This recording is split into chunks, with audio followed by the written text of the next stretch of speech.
Is there anything that I can do to make this team maybe, I don't know, feel a bit better? Morimens can be considered a blend of both an ARPG and a card game. If you're a person who likes to play more as an ARPG style, you're looking for the turn 1 win. If you're a person who's playing more of a card game, you're looking to build up a state, and on turn 4 or 5, you want your deck to pop off. If you're playing Morimens like an ARPG, you'll be asking yourself, does my team get big numbers? If you're playing Morimens like a card game, you'll be asking yourself, does my deck do the thing?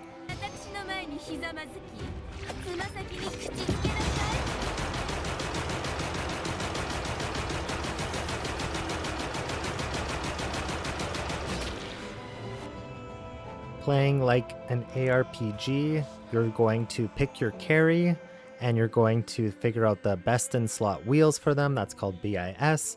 And the rest of the team doesn't even matter. So you don't even need to put wheels on them. All that matters is your main carry, and you just play their cards again and again. If you're playing like a card game, you're going to have creative wheels and gear on all of your units that enable your deck to do the thing. But then it's not going to be too obvious to people like, what are you even trying to do here? At the end of the day, the way you want to play this game is the way you want to play this game. There isn't a correct choice. You can either play it like an ARPG or you can play it like a card game. Now, I will say to you though, is that the game is heavily slanted right now towards rewarding ARPG. So you will see the people that focus more on the numbers and focus more on the main carry DPS will be doing better in the game overall.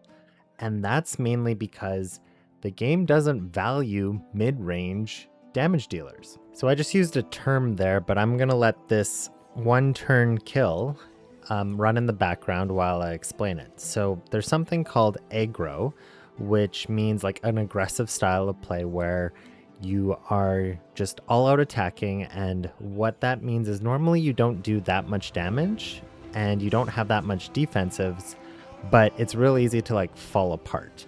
So we can see here that this is an aggro style play where we're going to do a one turn kill with Pollux. But the part that's a little odd with Morimens is that Pollux is able to do a one-turn kill as a more ARPG style DPS, but he has a lot more damage than the mid-range style of damage dealers. And the part is it feels a little off just because normally a mid-range, like it takes like 4 or 5 or 6 turns to like set up the board and then they like pop off, right? But the issue is that that damage dealer that took 5 or 6 turns should do significantly more damage than one who is just doing this in turn 1 of a D-Tide, right? Like, so a mid-range should be doing like way more damage, but the problem is they're not in this game. And that's something that you really have to think about, is that you'll hear a lot of people just say, pick your carry and build around your carry. Well, that's because mid-range kind of sucks. I'll be really honest. It doesn't do anything. So this boss just healed itself. So Pollux put on all this bleed. Okay, I'll just kind of explain what's going on in the background now. And this boss just healed itself. So now Pollux has to like put on new layers of bleed. But look, he's already at 2 million damage. Now he's at 4 million damage. Now he's at 6 million damage. Now he's at 7 million damage. And his total, or 7 million bleed, and his total damage for the round is 12 million, okay? 12 million, and it defeats the boss. We're gonna see turn 15, okay? A mid-range DPS. It took me 15 turns to get 1,600 like strength on me. Can that match the output of a turn 1 aggro DPS like Pollux? Well, let's take a look.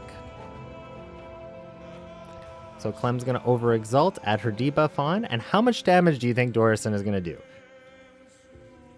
He does a grand total of, I'll tell you the number. Ready? 180k. That's it. Let's skip ahead in the fight. So if you don't know, Doresain's damage scales with the less health that's on the enemy, the more damage he does. So we can see here that basically 90% of the enemy's health is gone. All right. The enemy has vulnerable on it. I now have 1,900 strength, almost 2k strength that has built up by turn 20. There is no embryo now. No. But can Doresain kill now as a mid-range DPS turn 20 with 2,000 strength? Let's see. And no. Oh, he needed his little backup thing. I understand that the previous team was one of my own personal builds and it's off meta. It's not Doresain's normal team. So let's use Doresain's normal team, okay?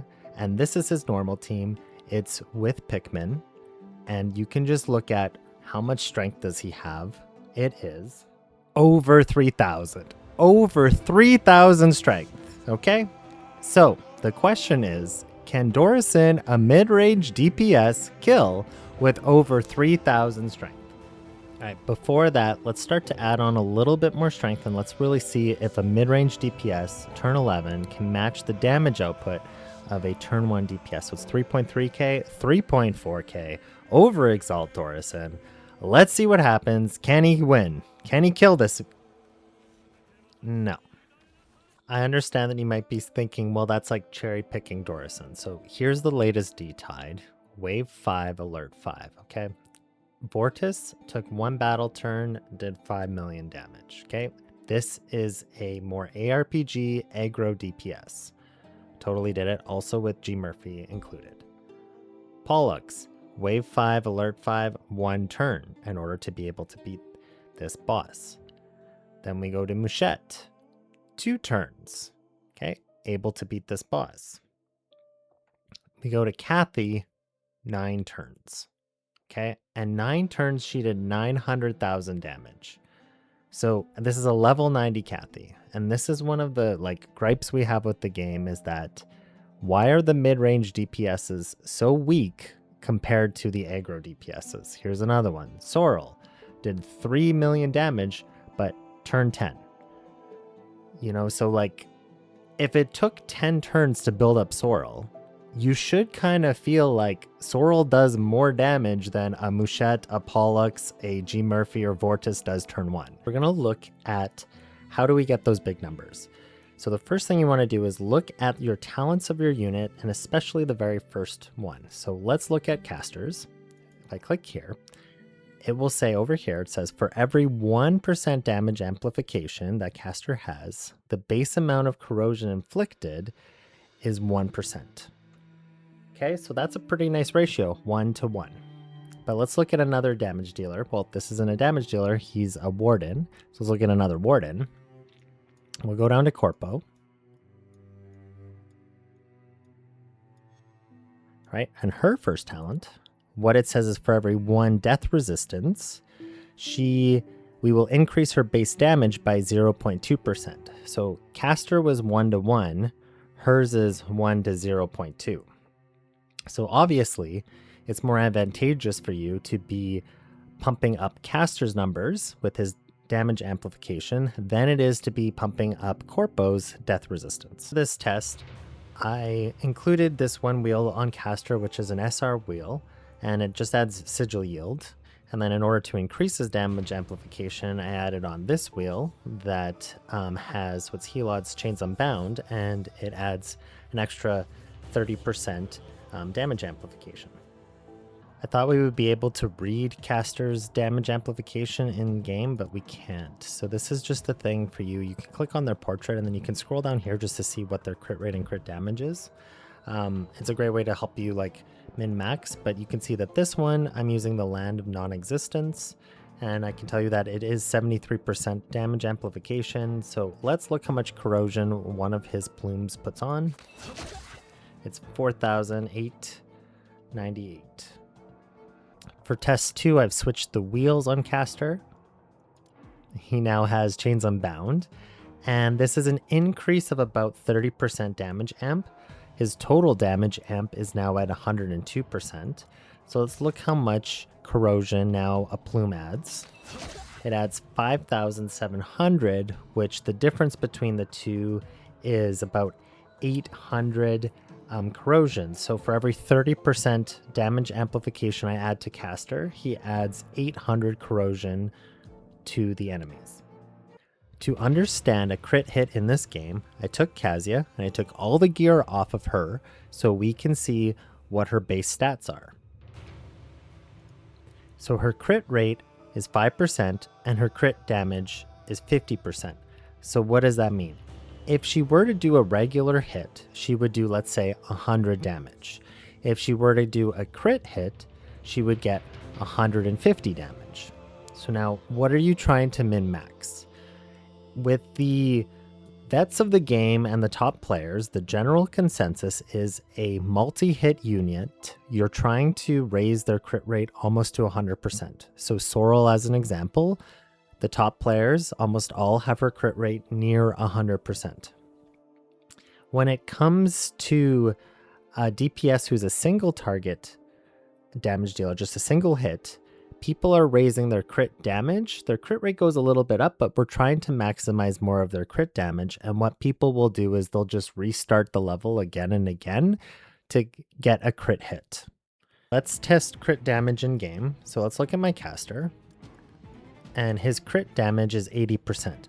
Now the nice part with caster is that when he's roused, he always crit hits. So I don't need to worry about his crit rate. I just need to rouse him.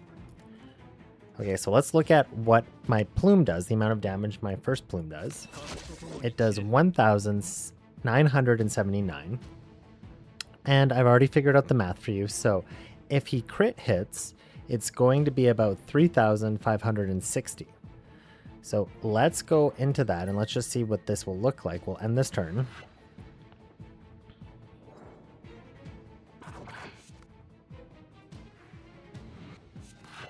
Okay, and now we're going to rouse him first. All right, so my number should be around 3,560, but caster also has a mechanic that every time he plays a plume, he does more damage. But let's just see. What number do I actually get? 3,560. Let's now take a look at a crit build covenant, and the most common one is probably April. So with April, it has a conditional statement on it, which basically is that if the enemies have high health, the wielder gains temporary crit rate and crit damage. Let's go see how that triggers and what that looks like. So in between a battle, I can actually click my unit up here and then read what their crit rate and crit damage is. And then when I go into battle, this should change. So we had 38 and 121. Then when I click up here, it should be a higher number. Right? It is. It's 73% and 156. So let's see if I can make that work in game. Okay. We're going to play this 0 cost and add a whole bunch of corrosion to these enemies. Oh, I got it again, so let's do it again. I got it again, let's do it again. We'll just have some fun. I was hoping to get this lasting load. That's actually what I was looking for.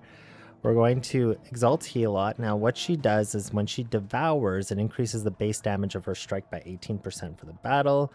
As well, in this turn, strike's final damage is 92% and her output is 29%. So it's a lot of like damage output if I exalt her. So if I don't exalt her, I'm not doing as much to my strikes as I could be. The other part with her gear, we'll read this now, is that the wielder's base damage is 40%. So this is Drowning in Crimson. Okay. And when she triggers Devour, their temporary crit damage is plus 40. So now my crit damage should be higher. Whoa, 306%. Crazy. The other one is I put on Celestial Beast. The base damage of her Exalt and Strike commands are up by 50%. When one of their Strike command is played, the wielder's crit rate goes up by 5% this turn. And it can stack up to 3% time. So remember, we had, what was it, like 30% going in, and like, I forget exactly, like 121, I think was the amount of crit damage, and I'm up to 306% crit damage. So if this crits most of their health should be gone. We'll see if it does. It did. Okay, and then I have the ability to use this card. It will does 25,000 damage. Totally wins. Now let's take a look at April, and in a way that I'm going to sabotage myself and actually drop my crit rate. So right now, all of the enemies have really high health. They have 100% health, right? And my crit rate is high. I have 73%. One of the other things that will increase my crit rate is this Celestial Beast, is that whenever one of their strike command cards is played, the wielder's crit rate +5 this turn. So you're going to see my crit rate go up. So I'm going to play this turn with the intent to sabotage myself. And by doing that, I'm going to try to keep one of these enemies alive, but at low health at the end of the turn.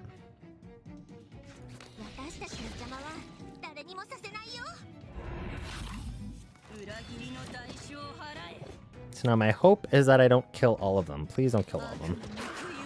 Okay, good. One person's still alive. Okay.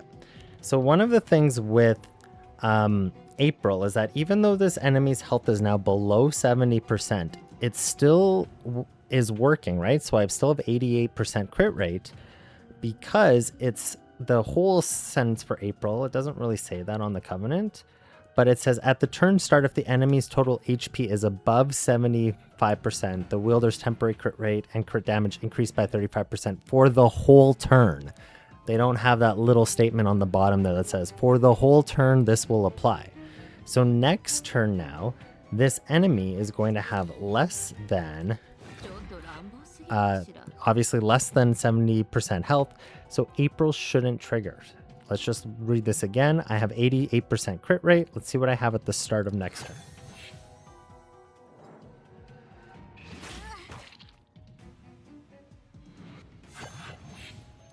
And now I have 38%. It was a significant drop.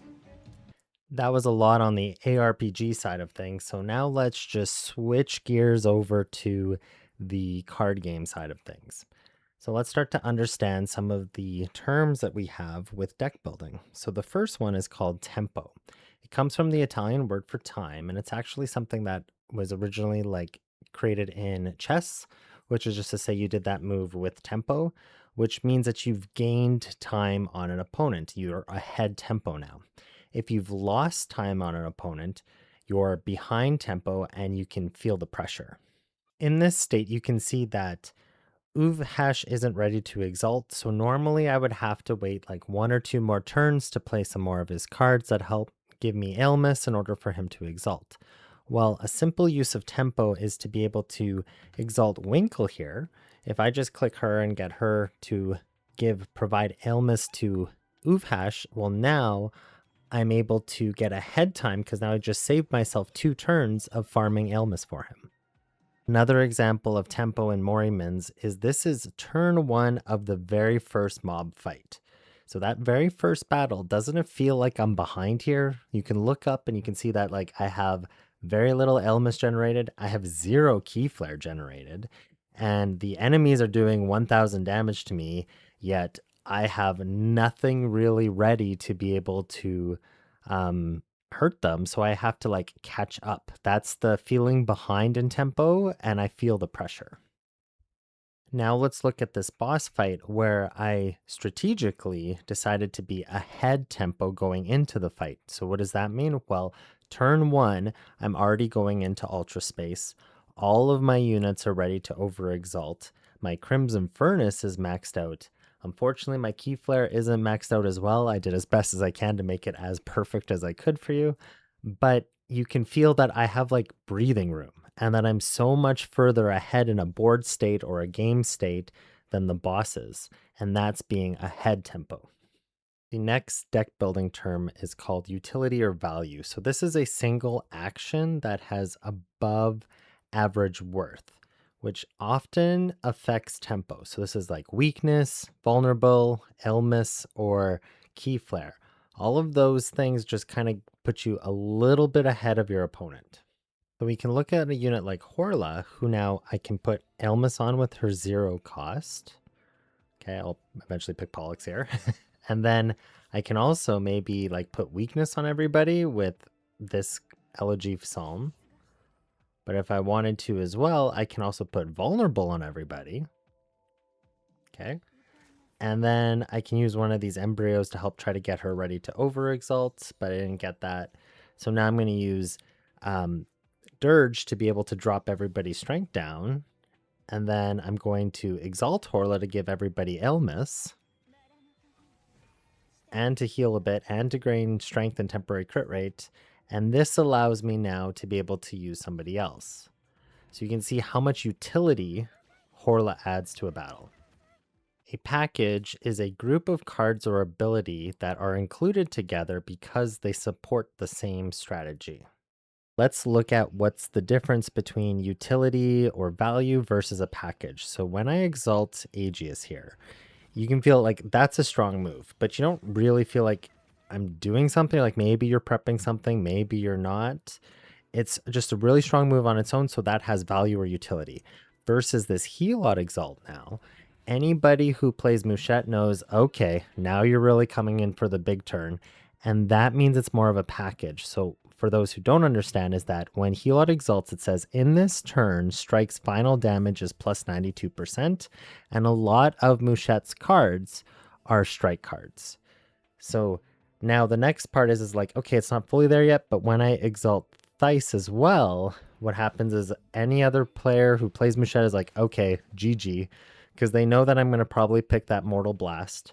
I'm going to copy it, and now I have the full ability to kill all of these minions, and that is what a package is. It's when I'm putting those 2 or 3 units together that now have the ability to finish out the game. So when you're thinking like those 2 together do like GG, that means that it's more of a package, less of something with value.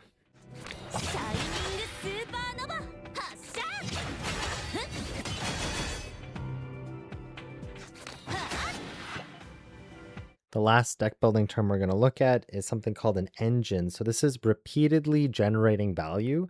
This is like chaining cards or abilities one after another, after another, after another. And you see it just keeps going and going and going. That's what an engine is.